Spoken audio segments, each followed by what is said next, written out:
If you're thinking about having a child with a man this year, these are some questions that I think you should be asking him. First and foremost, who's going to wake up with the baby in the middle of the night? You? Me? Both of us? Who's going to wake up with the baby?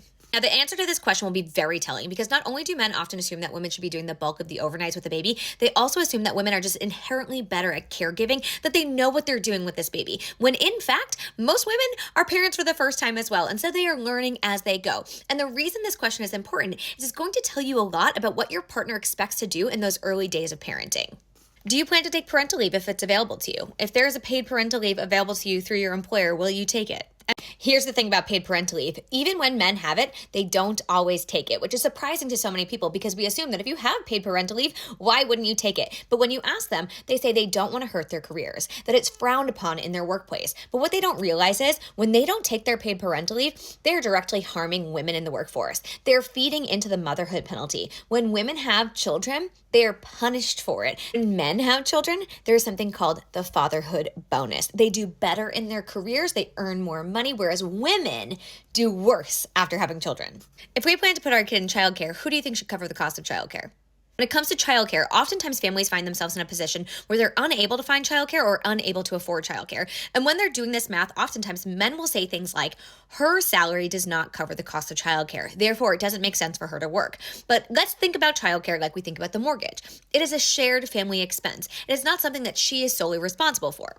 If we can't afford the cost of childcare, who's going to stay home to watch the baby? Is it you? Is it me? Are we sharing the responsibility? What's that going to look like? Now, if we can't afford the childcare, who's going to stay home? Because oftentimes this work disproportionately falls to women. They are forced out of the workforce due to the cost of childcare, lack of paid leave, and the motherhood penalty. But it does not have to be like this because men aren't always out earning their partner. And just because they are, it does not mean they're the obvious choice to stay in the workforce.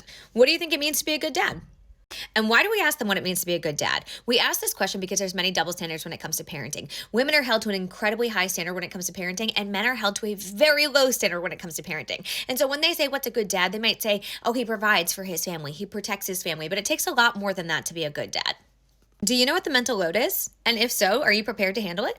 Now, why do we have to talk about the mental load? Well, it's one of the number one reasons that women resent their partner after having children. It's also the number one reason that women are burnt out after having children. The mental load is constant and never ending, and oftentimes women carry the bulk of this work.